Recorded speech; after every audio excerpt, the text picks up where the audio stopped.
wanted to get a little bit of clarity in regards to is it automatic that this kicks in if somebody is negligent versus is it a possibility we could write it or amend it in a way where the guardian or the parent or someone has an option to decide if they want to go civil versus utilizing the mandatory option? Because I'm a little bit concerned that we make this mandatory and then that person turns around and sues them again, and then you have double jeopardy for the same identical situation. That is where I think my concern is, just listening to this conversation, and I think we as a body, how it's written, might need to clear that part up. But what are your thoughts as opposed to having it just mandatory versus someone getting the option to decide? Explain that to me. Well, Gordon Ray, the Attorney General, again,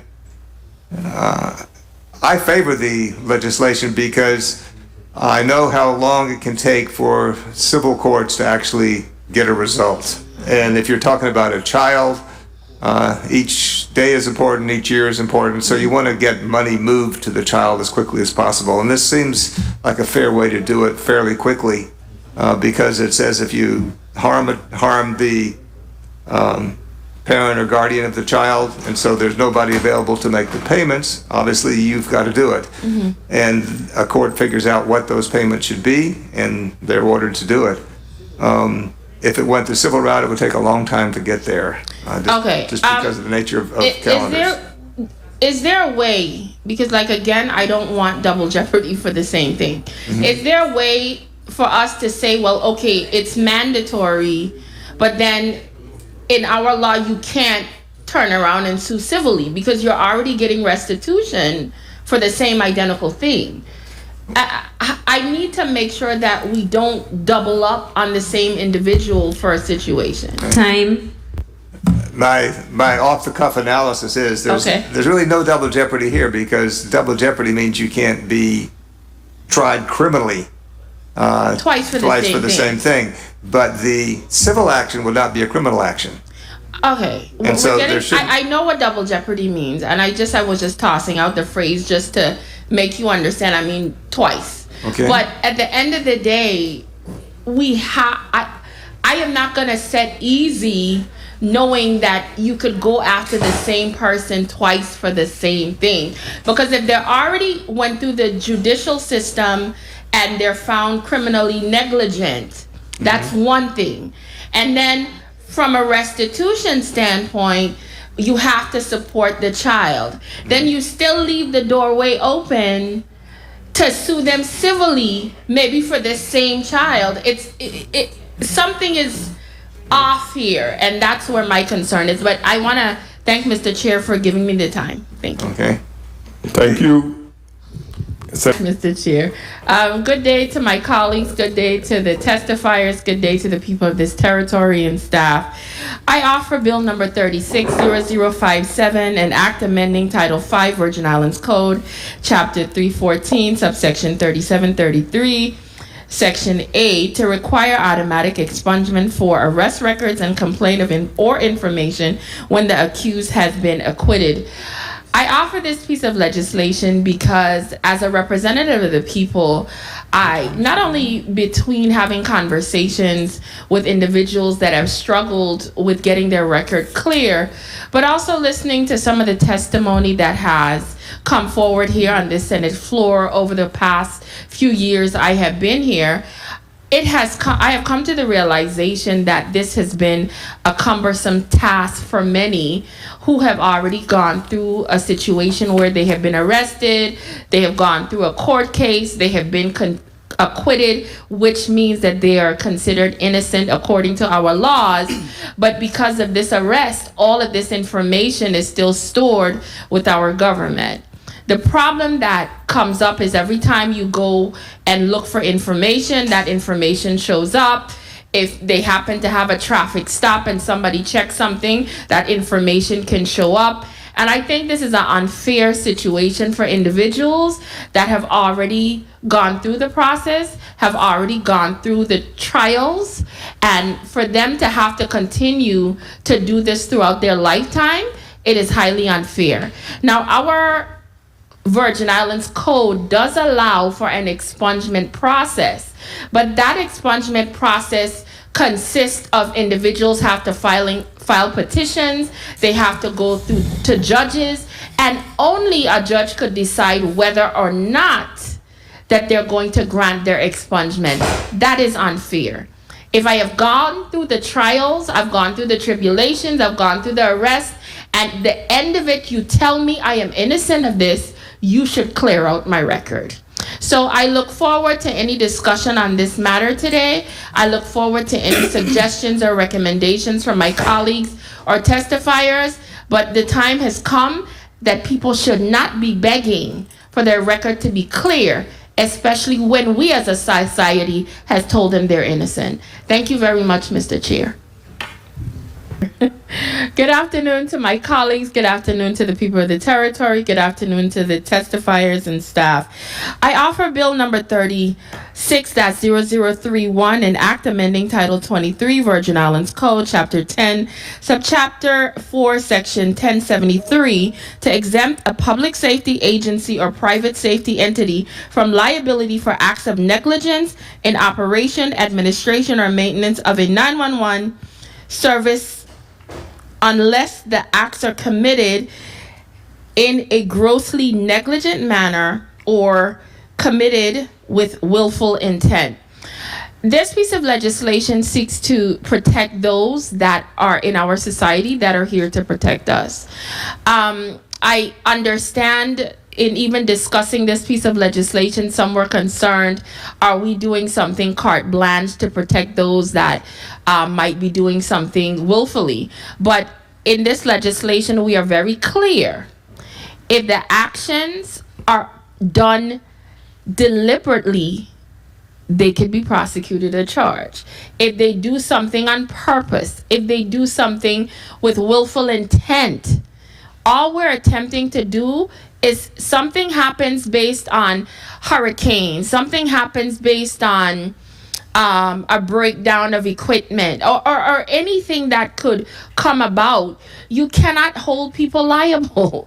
So we're just trying to protect it from that aspect, but guaranteeing without taking away the rights of internally, whether through the office, whether through individuals that choose to sue or protect their rights if they feel that they were done something wrong. They have that right. I'm not taking that away through this legislation. We are attempting to protect those that are amongst us, that are attempting to protect and serve our society, but not making them liable when something is not done intentionally or even their fault. So again, I am looking forward to the conversation. I'm looking forward to the testimony. Even if you have suggestions as ways to improve this piece of legislation, I am always open, as I am a representative that always attempts to listen, because my legislation is here to better the lives of the people of this territory. So thank you, Mr. Chair, and I will wait for the relevant testimony and questions. Thank you. Save us a lot of questions, because when I create legislation, I actually go and read what the code says before I amend it. And a lot of the questions that are being asked are already covered in the code. A lot of the concerns are actually written there. This section of the code says a record of an arrest, a criminal complaint, or an information that does not result in a conviction must be expunged upon petition to the court if any one of the following applies. 1, where the case has been dismissed without prejudice and the statute of limitations has expired. 2, where the case has been tried and there was an acquittal. 3, where there is a statement of novel prosque and the people have not filed for an information or complaint and the statute of limitations have expired. Now, there is an exception where a judge could have discretion in Part B. Part B says the record of an arrest and complaint and information that does not result in a conviction may be expunged by petition to the court except in either of the following situations. 1, where the person flees the jurisdiction to avoid prosecution, or 2, where the person has a subsequent arrest, unless there are extraordinary circumstances for which the court finds the expungement is in the best interest of the public policy. This is already written in the VI code. All I am attempting to do, instead of the must part to expunge, just do it automatically so those people don't have to find lawyers, they don't have to waste time and spend years upon years to get their record expunged. That is all my bill is attempting to do. Thank you. Just good. Thank you so much for the time. I just want to put this quickly on the record because I don't want wrong information being put out there. Because what was being stated earlier is all of these things are in this piece of legislation. This is a very short 2-sentence legislation that says, upon the acquittal of an accused, the court shall enter an order to expunge the accused's record of arrest and the criminal complaint or information upon which the accused was tried. That's it. Period. All of the other stuff that was just said is not in this bill because our law already gives the law the right to erase all of these things right now. Because if you go and petition a judge right now, our law says you must get expunged if you're acquitted. All of these things must disappear. I am not changing any of that. I am adding a section C. A is already there. B is still there. I am just adding a C. Thank you. Thank you. 5 minutes. Good afternoon to my colleagues, the people of the territory, to the testifiers and staff. I do support 360020. Anything that we could potentially, whether it's done by policy or we could even get it codified in the code to clean up or eliminate potential loopholes according to the sponsor. This is a no-brainer for me because this should not even be happening if somebody is in custody. Can you really give consent if somebody's already saying, I am taking you in outside of your will? So if you are in my custody, you know, if I had the freedom to do what I wanted, I wouldn't be there. So it's kind of a simple legislation for me. As it relates to 360031, our current law already prescribes that if someone is already acquitted, they could go ahead and petition our court system, and they must be granted an expungement. And this expungement would basically include everything. I am not changing any of that in the code. I am simply saying that because we do live in a society where our judicial system takes a very long time to do quite a bit of things, why force people to have to go through a trial, get acquitted, and still have to figure out, after their lives have been disrupted, try to figure out how to potentially come up with $2,500 to get their name cleared? That is not fair to them. And I'm also looking at it from looking at some of the concerns that were brought up here today.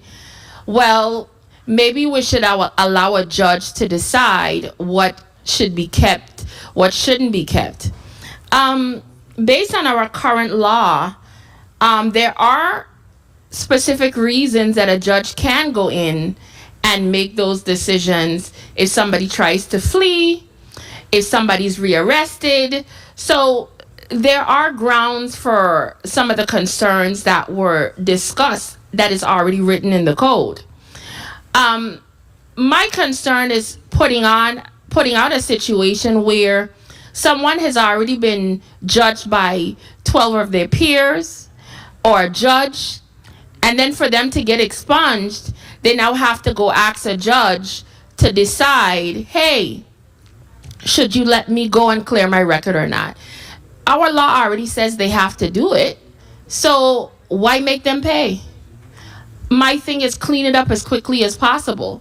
We cannot, and I love the stats that the representative from the public defender's office did share with us, that when people's records are expunged, recidivism is reduced. Because can you imagine, I was arrested, I was not convicted, I'm considered acquitted, and I get a traffic stop. The officer goes and checks and my record shows up. All of a sudden now, even though I'm in the clear, you have now planted a thought and an idea into that officer's head. Oh, they must have done something. Something must be going on. And maybe all of those are the things that tie to why people might even get rearrested just because this record exists. So my thing is, if we've already followed the rule of law and these individuals are acquitted, don't make them suffer anymore. Allow them to clear up their lives as much as possible so they could continue on and continue to be citizens in our society, hopefully law-abiding. If they get rearrested, I don't have anything to say because our court says we'll deal with you then. There was also some concerns about clearing out DNA and getting rid of all this information. Even though somebody is acquitted, even though if they get the opportunity to get their record expunged, we live in a digital age. Everything doesn't disappear. If you go, every online newspaper will still have an article maybe of that case. Every social media location, people might have discussed that case. So in the age that we live in the 21st century, even though records are expunged, that you might, could I quickly wrap up? Yes, you could wrap up. Thank you. You might not be able to go in and grab that record, but it doesn't fully disappear. So there's always going to be some stamp on our society where you could still find information about it to say, well, hey, this person might not be as squeaky clean as you think. So I can't really subscribe to that argument. And the last bill, 360031, with all the discussions we've had, we've clearly, hopefully explained between ordinary negligence and gross negligence. Simple things could happen with a 911 operator. For example, instead of putting in 903, sometimes with me typing, I might type 90E because just how it's on the keyboard. That's ordinary negligence because sometimes mistakes happen and that might have caused a delay. But when you deliberately do something, like for example, if you made a mistake and you went in and tried to change records, those things are considered gross negligence. So that's all I'm trying to say. Please allow our people to serve and be the public servants that they are, and just exempt them for things that we know that could be human error, but things that we know that they're doing deliberately that could potentially cause harm or hurt individuals, we hold them accountable for that. That is all the legislation is attempting to do. So I want to thank all the testifiers. The only question I have to Ms. Todman, the question I want to ask you is, in drafting this legislation, I only had one other question in regards to dismissals with prejudice. Would you consider that falling under the same similar category as acquittals, or do you think that should go through the process to request a judge to expund it versus just having that automatic as well? Thank you. I believe that a dismissal with prejudice is already under, our statute as it presently exists, and they have to file a petition. Personally, I do believe that when there's a dismissal with prejudice, a judge has made a determination that either the facts are not there to support the charge going forward, and so the prosecutor does not have the evidence to proceed with the matter. In that case, I believe that there should be automatic expungement also. Again, I do believe that what we have is that we have poor people who cannot afford the cost of an attorney, who need to have their records expunged so that they can go on and continue with their lives and have good, productive lives. And we're passing laws, and we have laws in place that affect their ability to do that, because most of them will not seek an expungement, because the first thing, they need another attorney to do that. They don't have the resources to do that. So we have an imbalance between those who can afford and those who cannot afford private counsel. Okay. Thank you, Mr. Chair, but just for the record, a dismissal with prejudice means that the case is basically closed out and they are not going to bring it again. Yes, Okay? gotcha. Thank you. Yes. I just want to take this opportunity to thank the members of this committee for supporting the two pieces of my legislation. These legislation were born out of protection, as well as giving individuals another opportunity of having a clean slated life. I think it's very important that as the representatives of the people, we look at the things that are directly impacting those in our community and come up with laws to make sure that we make their lives better. So hopefully with the expungement piece of legislation, it will clear a pathway to assist those to move on and clean up their lives and get opportunities that they might be hindered from getting if their records were not instantaneously expunged once they have been committed of something they have been accused of. Thank you very much, Mr. Chair, for the time. Thank you. And